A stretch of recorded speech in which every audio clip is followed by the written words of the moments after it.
Welcome to the Real News Network. I'm Jessica Devereaux in Baltimore. The Canadian mining company HudBay Minerals is going to trial over allegations of murdering, attacking, and raping indigenous communities in Guatemala. The attacks happened in 2009 by HudBay's subsidiary CGN and its Phoenix mine property near El Estor, Guatemala. In August 2011, HudBay says it divested itself of the project and no longer has any operations in Guatemala. Now joining us to discuss this is Graham Russell. He's the Director of Rights Action that's been working closely with the plaintiffs. Thanks for joining us, Graham. Thank you for having me on. So, Graham, first give us a little bit of background. What happened exactly from the plaintiff's point of view, and can you just give us a little bit more context of this whole story? I'll give a very brief context that deals with the military coup in 1954, the genocide in the 80s, and then a former Canadian, a previous Canadian company called Inco. After the U.S.-backed military coup in 1954, the military regime in Guatemala gave out initial nickel mining concessions to the Canadian mining giant Inco. They tried to operate the same mine in the 70s and 80s, and they partnered with the US-backed military regimes that we now know were carrying out genocide in certain regions of Guatemala against their own population. And while Inco was trying to operate the mine in the 70s and 80s, a whole series of very serious violations occurred, including forced evictions, burning of indigenous villages to the ground, killings and disappearances. No justice was done for any of those crimes at that time. Then what happened is in the early 80s, Inco mothballed its mine and then tried to reopen it in 2004. When Inco tried to reopen the mine in 2004, they helped incorporate a new company, Sky Resources, that got the same mining company going all over again, the same mining operation going all over again. Sky Resources was bought by HudBay Minerals in 2008. This is the link with HudBay Minerals. HudBay Minerals tried to operate the mine from 2008 to 2011 and was directly or indirectly responsible for the same types of forced evictions, burning of villages to the ground, killings, shootings, gang rapes that had occurred in the 70s when Inco was the owner. More specifically, then, what happened with respect to the lawsuits in Canada, there's three cases in particular.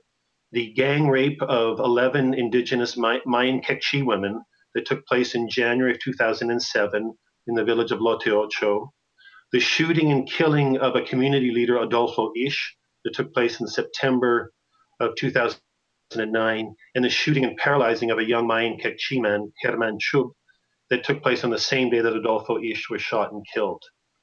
Those are the three lawsuits in Canada, and it was a Toronto-based law firm, Klippenstein's, that took the decision to come forth and present themselves to the plaintiffs in Guatemala and say, we think we're in a position to file three civil lawsuits in Canada against HudBay Minerals and CGN, its subsidiary, for those three particular very serious human rights violations.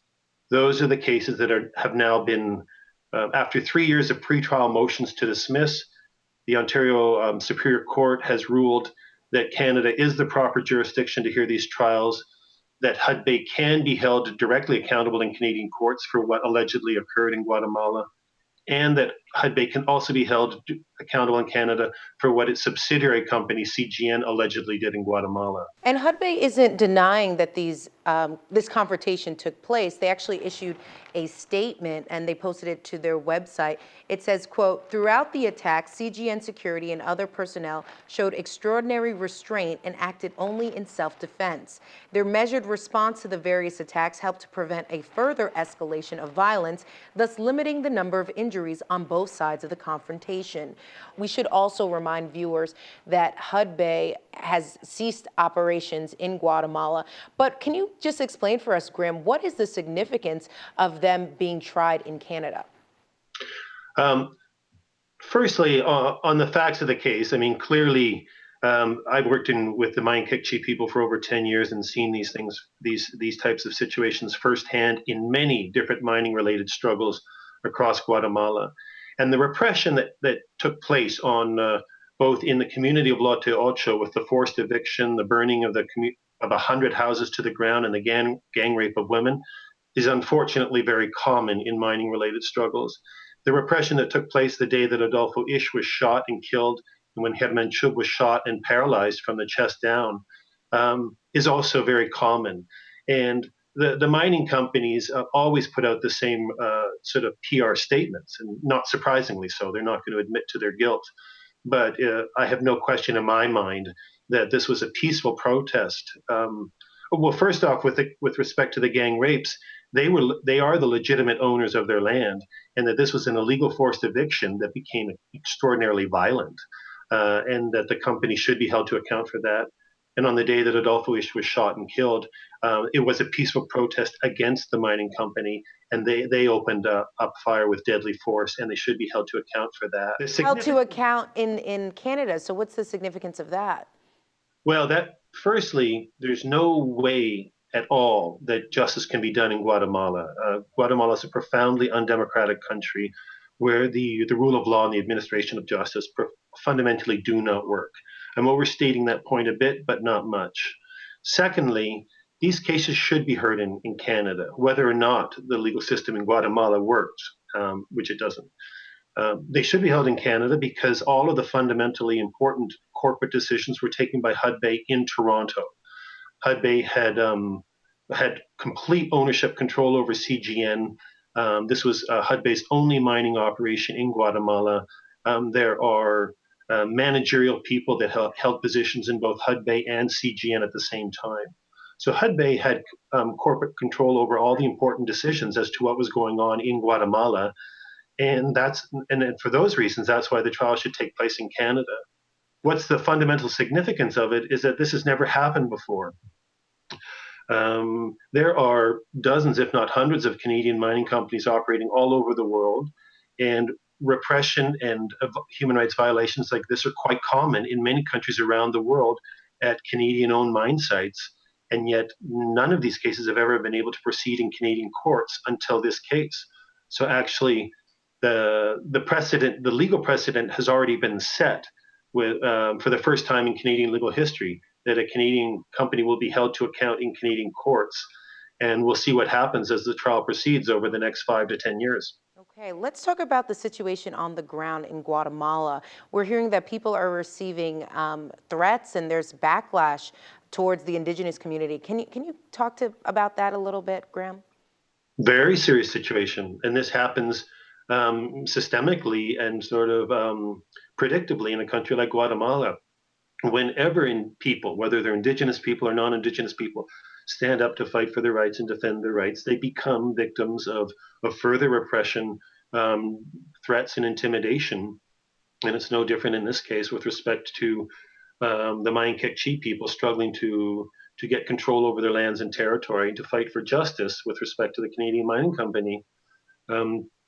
All of the plaintiffs, Angelica Choc, Herman Chub, and the 11 women that were gang raped in the community of Lote Ocho, all of them have received threats and different forms of harassment and intimidation since the cases, the suits were first filed in late 2010.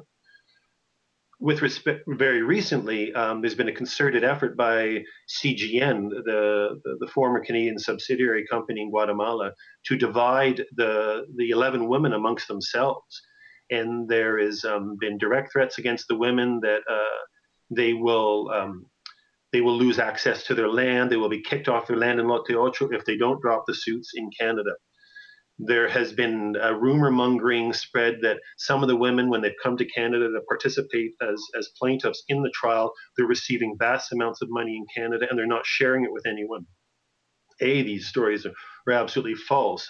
The case hasn't even gotten to trial yet. But secondly, these are incredibly impoverished people living in a very remote region. And when this type of rumor mongering can become very violent and divisive very quickly amongst family members and community members. So there's a concerted effort going on now by the plaintiffs and their families and supporters and community members. And Rights Action, we're doing our best to support this, to get through the lies and painstakingly work with the plaintiffs and the affected communities to say that all of these things are false. And this is the reaction of the mining company because it wants you to drop the suits in Canada. Okay, well, this will certainly be a long trial, and we'll be updating our viewers on the progress of the trial. Thank you so much for joining us, Graham. Thank you. And for all you Real News viewers, please be sure to follow us on Twitter @TheRealNews. Thank you for watching.